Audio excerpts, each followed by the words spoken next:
Day in and day out, Jeffrey keeps procrastinating. He just won't do the good habits that will change his life. Why? He says he's tired, he says he's busy, he says that he'll do it tomorrow. And yet poor Jeffrey doesn't even realize that the problem is so simple. It's his mental health. If Jeffrey could improve his mental health, everything would change. But he doesn't improve his mental health. And so he stays stuck in the same rut day in and day out. Adonis is immensely successful today because when he was younger, he avoided the habits which he knew would destroy his mind. He ignored the temptations that are currently holding Jeffrey back. Can you guess the 8 things that Jeffrey does? Number 1, and most obvious, what do you think I'm gonna say? Porn. In every video where I talk about the bad habits or the things that are fucking men up, number 1 is always porn. Porn is entirely evil, and I want you to take it.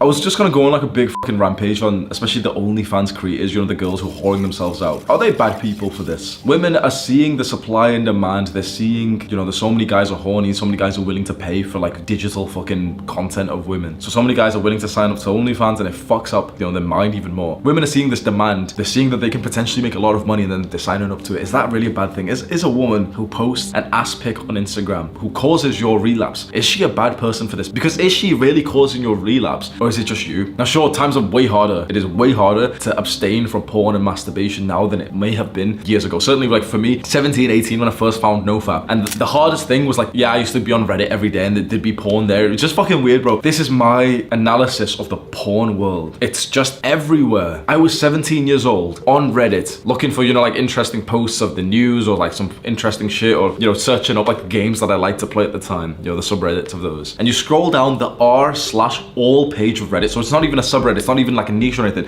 It's literally the all page, the big page of Reddit. You scroll down and you end up stumbling over porn there. Think about that. You go onto a social media, you go onto a website, which isn't supposed to be an adult content website, and you will still see something that is real porn on Reddit, or on Instagram, it's classed as like softcore porn or anything. And on TikTok, it's child porn. You didn't sign up for this when you went on these apps. We will talk about the issues of social media, but porn is everywhere. And any man who says that Instagram, like the content on there isn't porn, or the content on Reddit, or even the content on TikTok isn't porn, I don't think they've actually really seen this. You go on TikTok, if you click 4 times, you're seeing child porn. Honestly, there's 10-year-old boys out there right now that are actively consuming child porn on TikTok because they're watching girls their age do these like fucked up evil like dances that, you know, these girls are fucked in the head as well, and they're seeing this new trend where they can get validation from people, and so they're doing like this fucking like look where they're pulling their leggings down or some shit.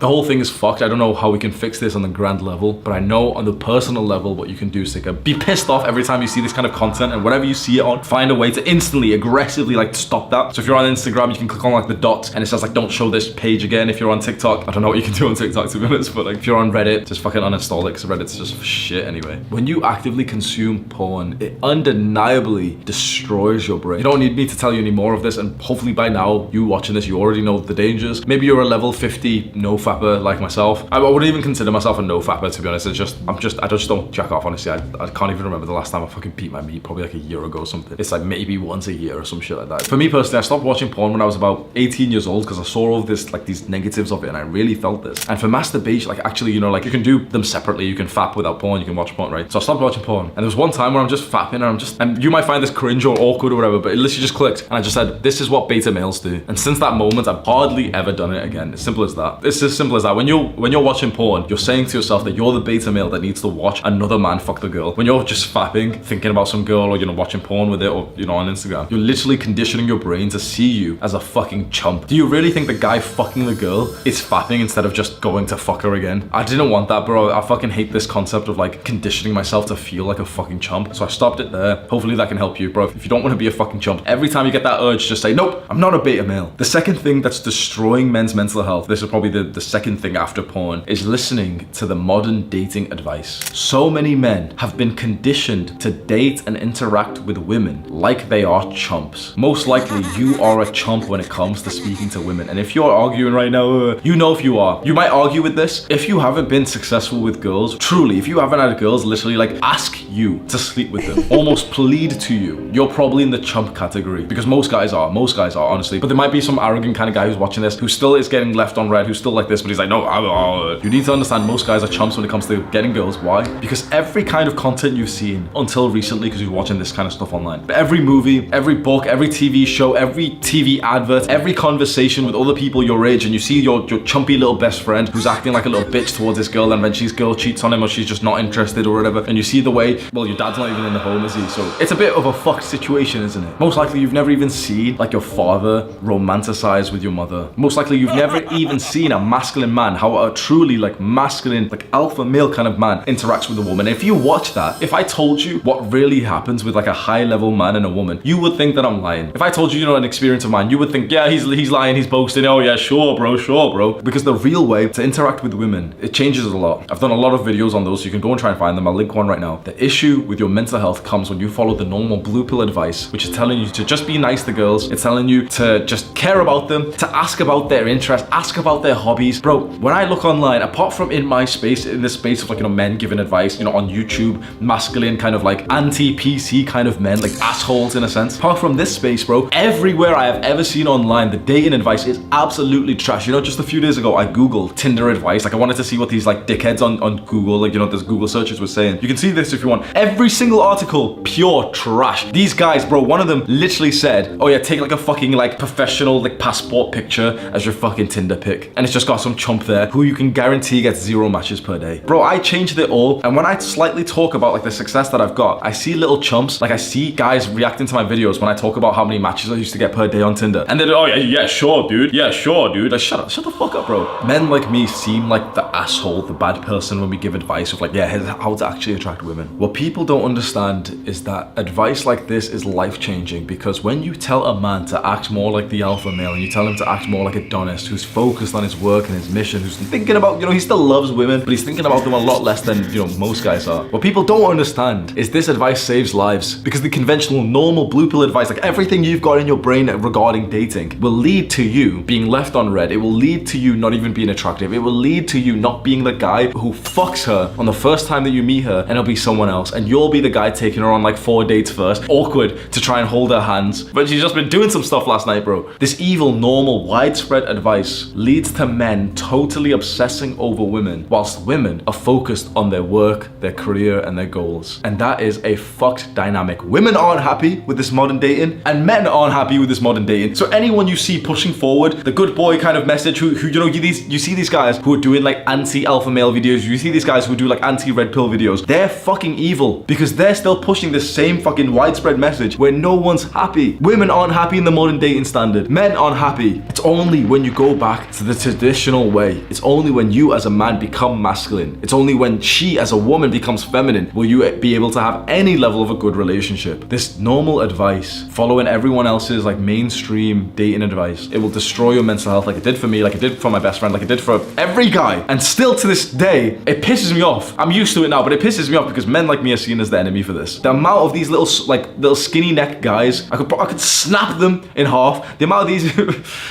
the amount of these guys who react to my video and look as if like, oh yeah, like, oh alpha male, oh red pill, oh. But you're single and lonely, right? You might not think that you followed the normal dating advice, but essentially, unless you really change the way that you date, you're following the normal conditioning that's been put into your brain, right? Hollywood movies, the way you see your parents, everything, right? And you're not happy, and it hasn't worked. Why is it that when men stumble down the deep, dark hole of like this sort of misogynist, pickup artist, red pill community, they come out with a new understanding that they're actually happy with? Why? Well, because it works. Because it feels right. Because every step that you take towards becoming more masculine feels right. And you don't go back. Even though it's harder, even though it hurts more, even though becoming masculine is uncomfortable, you don't go back. This is the thing that pisses me off the most, and it's something that I've wanted to spend time on because I think it's pure evil. These sophisticated, clean, like, you know, clean shirt motherfuckers who don't wear bathrobes, who are like, oh, you're talking about statistics and everything. These are the evil guys because they're still pushing the same message that they know is leading to men's loneliness. They know is leading to men's suicide. They know this. And these fucking parrots, these Jeffreys, these bots, as Sneeko likes to say, they'll still push the same message because it makes them feel good because they're feminine. You, as an up-and-coming masculine man, cannot relate to these little skinny neck guys. Any guy you see right now telling you to act in a more feminine way and be really polite and just be nice,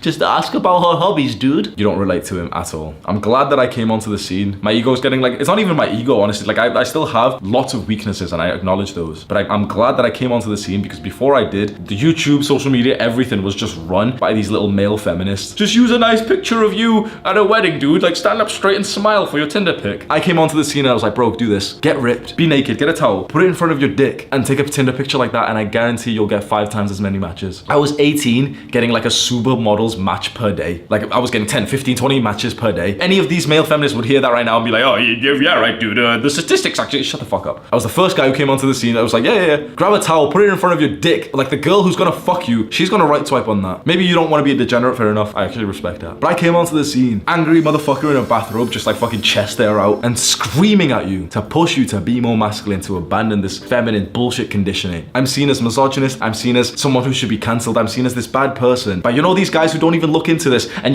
I always see their fucking YouTube videos about me, and every single comment on their video is them saying, oh, actually, Hamza's not even like that. Hamza's really different. Hamza really saved my life. So these dickheads who react to us, these little feminists, like, you know, skinny neck kind of guys, low testosterone, 150 nanograms per deciliter testosterone, they're reacting to us, thinking that we're cringe for wanting to get into the gym and build some discipline. Bro, I woke up at 4 a.m. today to record these videos. They wouldn't understand this. They'd happily like to lie in and, you know, wake up and scroll their Instagram and like, oh, she hasn't texted me back, but it's okay because I still love her. Meanwhile, guess what she's doing, bro? She's with a guy like me, bro. What the fuck? You know why I came onto the scene? You know, this whole space was saturated as fuck, right? You've probably heard this, right? Self-improvement, men's space and everything. The self-improvement space was saturated. Productivity, self-improvement, totally saturated. So many YouTubers. And the men's space was seen as like totally just like cringe and dark and like, you know, oh, that's dangerous. I came onto the scene, merged them together, and now it's actually like a respectable scene. And then, fair play, I did like, you know, pretty good amount, and then Andrew Tate came in, fucking destroyed the entire place, bro. And he brought so many eyeballs into this space, which I am so grateful for. But bro, the reason why I actually like ruthlessly, you know, work to produce these videos in this kind of space, or this niche of like helping your men improve themselves, become more masculine, because I saw what was happening to men, and I saw the conditioning that they're going through, and I saw even YouTubers push forward the same conditioning. I saw these pathetic, soft, like 25% body fat, low testosterone men who don't even go to the gym arguing with each other about like productivity and shit. And like, bro, and I came onto the scene. I remember one of my favorite videos, like my favorite phrase in a video, where I said, bro, do not take advice from anyone who isn't muscular. Simple as that. Is that not a good rule? Do not take advice from a man who doesn't even go to the gym. When you see a guy making a video online telling you what to do, just look at him and just think to yourself, like, could you snap his arm in half? When you see like one of these fucking guys, like I see them reacting to my video, and I literally just sit there like, bro, I don't even watch their entire shit. Okay, it just bores me, but I look at him and I just think like, bro, if this was back in the caveman days, like I'd crush you. I'd literally just press down on your neck and you'd end. You'd have to log out. You understand these terms, don't you, nerd?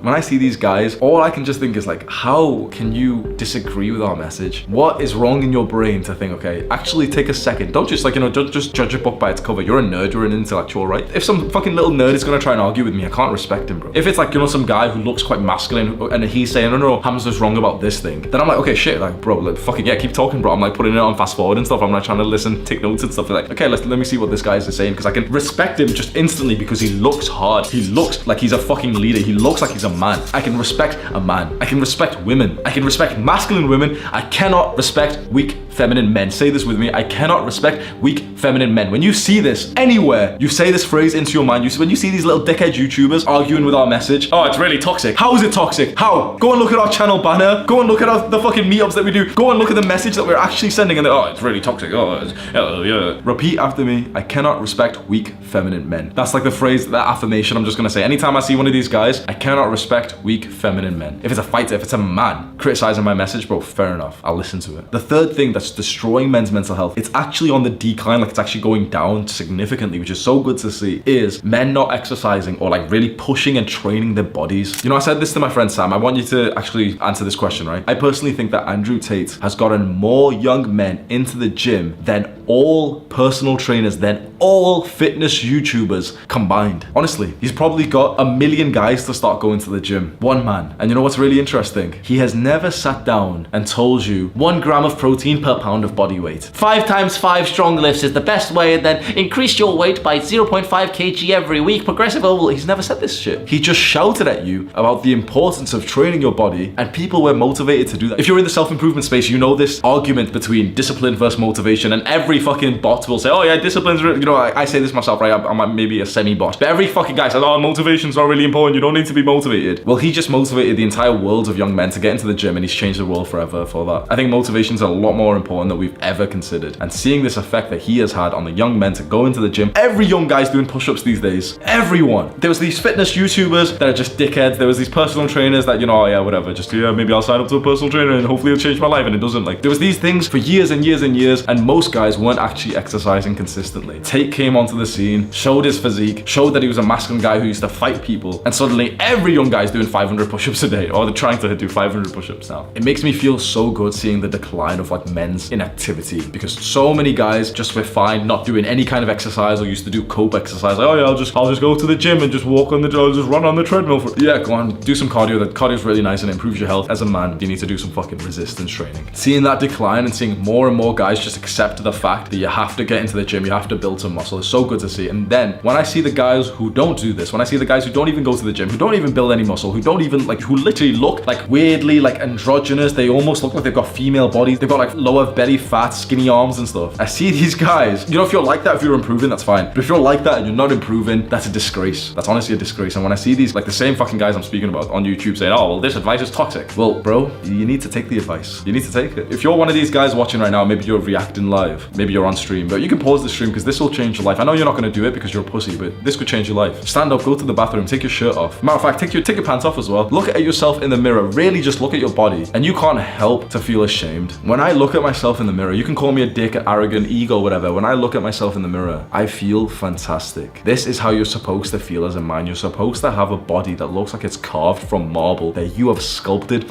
yourself. That is one of the greatest feelings that a man can experience. These guys out there, these Jeffreys, will say that we're toxic for this. They'll say that we're fat phobic for this, because we have this desire to discipline ourselves and to train our body just like we train our mind. I promise you, I'm speaking to you directly now, not these little male feminists. I speak to you directly. You may have made some good progress in your physique already, but I promise you, your physique is the thing that will give you the greatest sense of accomplishment out there. The amount of money I make, the status that I've gotten from YouTube is amazing. The leadership that I've gotten, bro, I've had guys pick me up, like a group of guys pick me up and shout, Hamza, Hamza, we got 1.3 million subscribers. I make more in 1 month than my entire family does in 2 years, 3 years. All of that, like these big accomplishments, right? It's amazing. Just my physique gives me more of pride, accomplishment, a sense of satisfaction, confidence than all of that. And I promise you, you know, I'll tell you the truth right now. Right now, I don't really feel much of it. For the first time, I did like a fucking dirty bulk just as, I always knew it was like just stupid as fuck to dirty bulk, to eat shit food and everything. Right, dirty bulk, gain too much fat. I'm not even like fat or anything. I'm still like maybe 18% body fat, so it's not like fat, but it's a lot higher than I'm usually at. And for the last couple of months, I've literally haven't had this same sense of like satisfaction of accomplishments. And I felt like something has been missing in my life. And so over the last few weeks, cut my calories down, eating clean as fuck, bro. Literally just eggs, chicken and rice and veg. That's all I'm eating, bro. That's literally all I'm eating. No sugar, no nothing. I'm training MMA 5 times a week now, so that's like my cardio. And I'm slowly and surely just seeing my body sculpt back to how it's supposed to be. And you don't even realize how important that is, man. Because I've just experienced firsthand what it's like to just not have a physique that you're proud of and then slowly start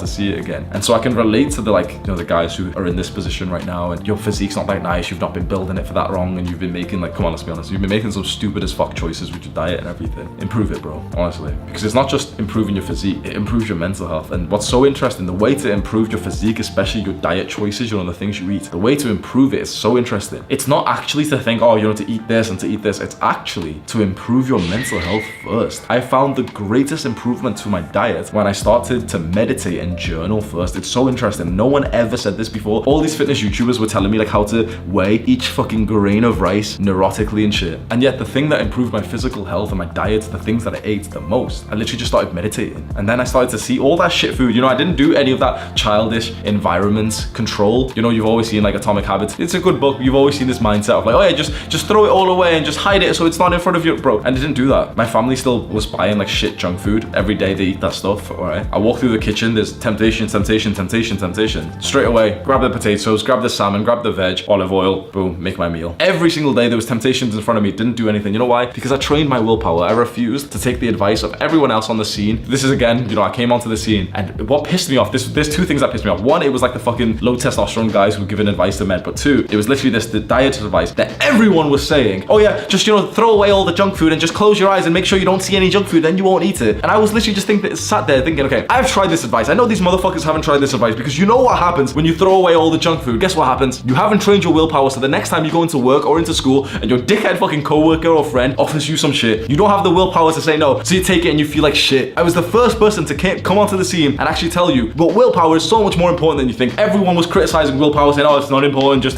control the environment, just get the YouTube blocker because it'll help you with your willpower. I was the first person to come onto the scene like a fucking psychopath and show you what I did to improve my diet. Guess what I did? None of these low testosterone guys would ever be able to do this. Maybe you want to try. I grabbed my favorite kind of chocolate and I put it in front of me and I stared at it like a psychopath, like a crazy man. I stared at my favorite chocolate, just staring at it, just feeling what it was doing to me. Asking myself, okay, why is this so tempting? I'm doing this experiment right now. Why is my own brain telling me, oh yeah, the experiment's over, just eat it now? And I just stared and stared and stared at this little piece of fucking chocolate. And guess what, bro? My favorite chocolate, what was it? I had two different, I had a Lindor little Red Bull and I had a Kinder Bueno Hippo. My all-time favorite fucking chocolates. Everyone else would have told you to just, hi, close your eyes, don't look at it, don't look at it. All these fucking soft guys would have told you that. But shit, mental health, then you go about the day, next time you're in the store, you're like, oh, well, you may as well just buy it then.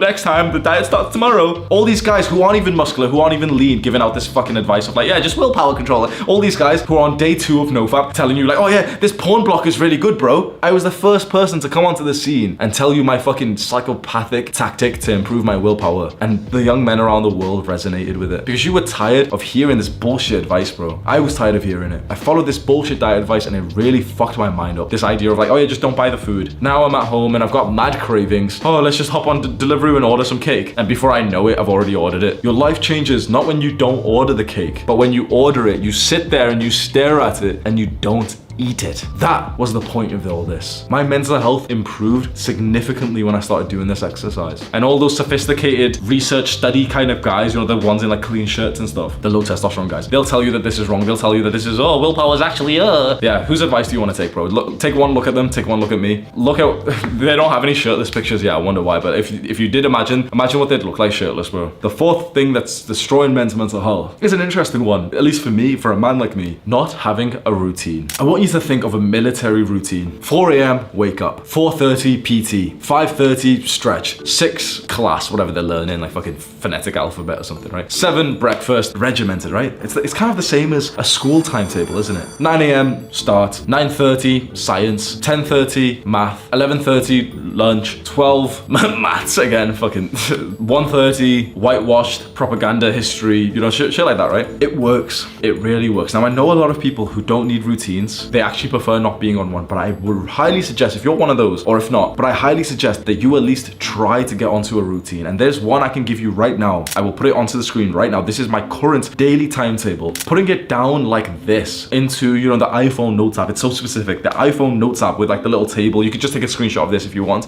and just make it yourself. This is applicable to me, but you know, you don't have to copy it exactly because right now I'm doing a bunch of experimentation stuff with my sleep. I'm only leaving like 6 hours for bed and stuff. So, you know, there's a bunch of like disclaimers I have to give you, but what I'm showing you isn't what I'm doing. I just want you to look at the structure of the timetable. You can see that it's got the time on the left and what I'm doing on the right. This is so important. Don't just try and copy and think, oh, well, I couldn't sleep only 6 hours. Or I couldn't do this. I couldn't wake up at 4. Don't copy that. Just copy the structure. And I promise you, if you copy the structure like this and you make this your lock screen and you obsess over this timetable and you try to follow it as best as you can every single day. And of course you understand, you know, life is going to get in the way. Yeah, you've got to do something. You've got to help your mom with this. You've got to do this. You have an extra long conversation with your friend after school or something. You know, these things happen, right? But if you just try to follow this timetable as best as you can, your own timetable, you will have the most productive time of your life. What I urge you to do right now is to pause this video and create a timetable just like this one on the screen right now. Make it literally just one for every day of the week, even though you've got different things. And on some columns, you can write like gym or study. And that means that, okay, if it's a gym day, then go to the gym. And if it's a rest day, then you'll study. And you know, you can make some variations like this, but I highly recommend what I found absolute best. Make one timetable that's supposed to be for every day. And yeah, some shit will come up, but just trust me on this. If you try this, it changed my productivity forever. Before I even discovered David Goggins, I started like literally like being like him. I was literally a lazy, indulgent binge eater with bad mental health for most of my life. I wrote this timetable and I followed it as best as I can 2.5 years ago, and I got shredded. I got disciplined. I started waking up at 5:30 every single morning, going out for a run when it was still fucking dark, and I felt like the man. Today, I woke up at 4. It's just turned 6 a.m. and I've been been recording these videos, I feel good. Now, you don't need to wake up really early. Waking up really early, like really works for me. I feel so much better when I wake up between like 4 and 5. And I'm not even saying this to stunt or anything like, oh, I'm so disciplined. I actually literally, it's nicer for me to wake up early than it is later. It takes more discipline still because, you know, sometimes you just want to lie in. But I feel worse if I wake up later. I'm just like that, right? But I promise you that this routine changed it all for me. Listen to these words from Adonis about the importance of a routine. The secret to success is with a good routine, and abandoning your routine will lead your life to disorder. The fifth thing that is destroying men's mental health is the party lifestyle, the alcohol, the late nights, and even the hookup kind of culture. Alcohol and drugs are, of course, just so fucking bad for your health and even your mental health. You know, some people know alcohol fucks up your mind. I'm in Dubai right now, but I used to live in the UK. That's where I'm from. It's so normal for young people to be on hard drugs. I'm talking ket, coke, MDMA, everything. Even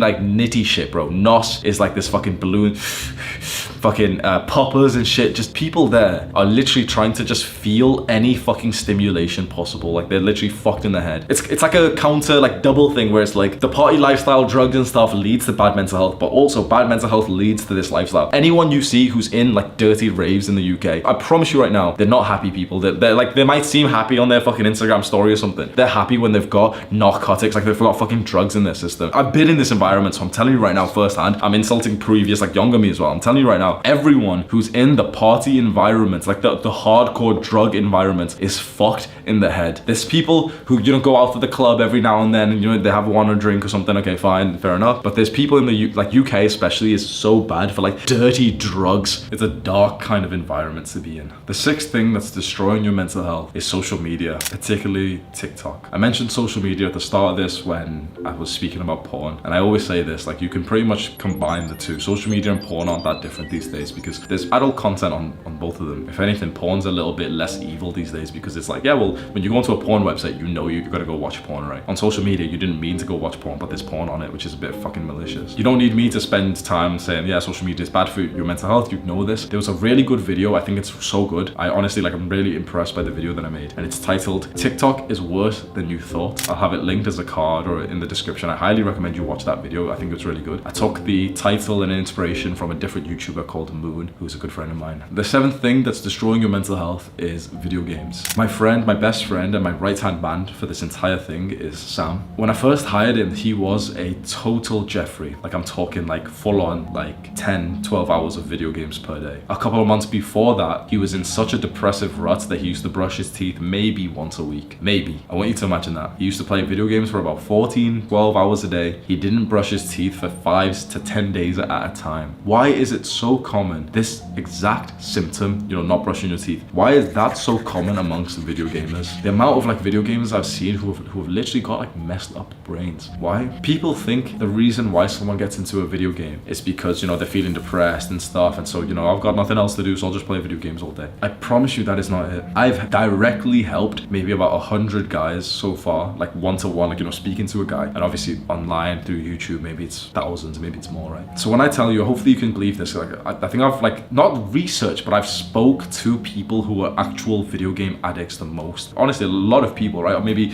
there's a YouTuber, Healthy Gamer GG, who's probably done way more than me, right? But from what I have seen, it is not that depression leads to a young man just saying, oh, I'll just play video games all day. It's not that. It's a young man just playing video games all day that leads to depression. And I'm putting it like this because it's not real depression. It's not clinical depression. It's not genetic. It's literally their depression goes away once they stop playing video games for like 3 months. It's simple as that. You might think it's not. What happened to my friend Sam? He didn't brush his teeth for 5 to 10 days at a time. He was on antidepressants. I looked at him and said that we can fix this in about 2 weeks. And he literally thought like I was just like over exaggerating or whatever. It was almost disrespectful because he lived with shit mental health with depression for like 2 years. And I said, yeah, 2 weeks with me, self-improvement stuff, we can improve it. And I was wrong. It took about 2 months instead. But 2 months later, he's off antidepressants and he stopped playing video games forever. He has not played video games this entire year. Like, I remember, like, he always kept on coping, saying, oh, you know, I'll do it in the new year. I'll do it in the new year. And I kept on telling him, bro, like, I know you're fucking coping. And actually, he's the first and only person I've ever met who said that he'll do something, you know, later. And he actually did it. And literally from the start of this year, he's played no fucking video games. He's on my side now in Dubai with me. It's video games that cause poor mental health, not the other way around. It's not that mental health makes you just, oh, you know, I've got nothing else to do, so I'll just play some. No. Video games are a direct destruction of your mental health for a bunch of reasons. One, it just gives you something to do by yourself all day. You may, like, you know, it's so fucking stimulating. Me and my girl, every night we listen to Minecraft music, right? And I clicked on this random Minecraft video where he's just talking about like, he's just playing like hardcore or something, and he's like killing some bosses and stuff. And she asked me, oh, if you could play, would you? And I was like, yeah, like, no. And she's like, why? We could play. And I just said, because I wouldn't stop. I couldn't stop. Yeah, a game like Minecraft, RuneScape, all these games, bro, they've been meticulously designed to keep you on there for hours. I think I've got pretty good willpower. I think I've got pretty good discipline. I couldn't personally stop playing. Also, for what it does to your brain, like, it's hyper stimulating. A lot of guys cope and they say like, oh, video games aren't that bad. I just play like 1 hour at the end of the day to relax, to rest and unwind. And I just ask them, do you think video games are actually relaxing your brain? If we scanned your brain right now, would we see it just dark because you're resting? Or would we see it hyper fucking light up in all these decision-making areas? Of course you would. You'd see it light up everywhere, because video games are not relaxing. They're not for unwind. Just hold your hand up and just say, yep, I want to stimulate myself. Yep, I'm a Jeffrey. If you said this right now, yeah, I still play video games because I'm still a bit of a Jeffrey, I'd be like, yeah, fair enough. Fair enough. I can't argue with you. Yeah, hopefully you'll stop soon, you know, keep staying on self-improvement. But these guys who cope and say, no, it's actually productive. Like, it helps me unwind and it helps me rest. No, it doesn't. You know how you can rest? You can go to sleep. You know how you can improve your sleep? Because all video gamers have got bad sleep, don't they? Why? Because you're playing video games at like fucking 10 p.m. or something when you should be sleeping. It's simple as that. It's not that you can't sleep. It's that you're playing video games, so now you can't sleep. Even if you want to do that, fine. But at the very least, bro, one quick fucking hack. If you're someone who plays games kind of late, right, and you're like, oh, I can't sleep, bro, literally just turn on the night shift on your PC or MacBook or whatever. You know, every like device these days has got like this night shift red, like orangey light. Just turn that on, bro. The amount of guys I've seen, I can't lie, bro, I lose respect for guys. Once it turns about 6 p.m. and it goes dark and I see someone's phone doesn't have like the red tint on there, I lose respect. I just think, okay, this guy's a fucking Jeffrey. I promise you, if you ever come and meet me in person and it goes, I better see your phone has got like the red tint. You know, you've got the night shift on full once it gets to like dark, like 6 p.m. Oh, bro, I walked in to Sam's room once. We were staying together in Thailand. 10 p.m. or 11 p.m. or something, or maybe it was early morning, whatever it was. His room was pitch black and he's there, bright ass fucking blue light. And I fucking laughed. And I literally just looked at him and said, I've just lost so much respect for you. You have no respect of mine. If you don't put on, at least, there's no friction, just put it on. It takes like fucking 10 seconds. You know the little night shift thing? Just put that on, bro. At least put that on so you can actually sleep, man. All it does is just, it takes off like the blue tints of the light and it makes it all red so you can sleep better, because like the red light helps you sleep, the blue light keeps you more awake. And finally, the last thing that's destroying men's mental health, which is similar to the second point, is that so many men these days have no emotional control. So many men are too emotional. So many men have unfortunately fallen victim to the Jeffrey propaganda of the world, which is telling men to be feminine. Men should not be feminine. I shouldn't need to say this. This is a common sense. This is literally just obvious. Men should be masculine, women should be feminine. It's as simple as that. If anyone's telling you to be feminine, if anyone's telling you to open up to your girlfriend and to cry in front of her, they're being malicious. They're literally trying to ruin your life. If anyone is telling you right now that you should be more feminine, that you should be more in touch with, that you should be more emotional, they want bad things for you. A man who loves you will tell you to be stoic. I have a video on my channel titled Emotional Men Are Weak. It's one of my hit pieces. I think you should go and watch that. I've covered a lot today and I've gotten quite angry at some things, and the reason why is because I have found myself in this leadership position, leading a global movement around the world of young men who are waking up to the evil advice, propaganda and conditioning that we've been fed from society. We are sick of being Jeffreys. We are sick of seeing the guy like Adonis enjoy the life that we want, and yet we keep falling for the trap. We keep falling for the lies to be good, to be nice. We're sick of it. So what you see before you, like I always seem to say, this is not a YouTube channel. I'm not a YouTuber. I'm a leader with a YouTube channel. You can see the comments of every single one of my videos. It's not like the normal comments on other YouTubers where there's just guys commented emojis and I reply back with 2 emojis, like fucking dead fucking channel, bro. Every comment on my videos seems to be another guy saying, oh, by the way, Hamza, you saved my life. I was gonna kill myself, but I started watching your videos and now I'm not. Oh, Hamza, since I've been following you, I've lost 50 pounds and I'm actually attractive and I actually like myself now. Oh, Hamza, like, you know, a girl broke my heart because I followed the bullshit advice that everyone else was giving me, but I didn't do anything stupid to myself because I followed your advice. This advice is needed. Join our movement right now. Click the subscribe button, click and watch this video. Do the hard work, especially when you don't feel like it. Mwah.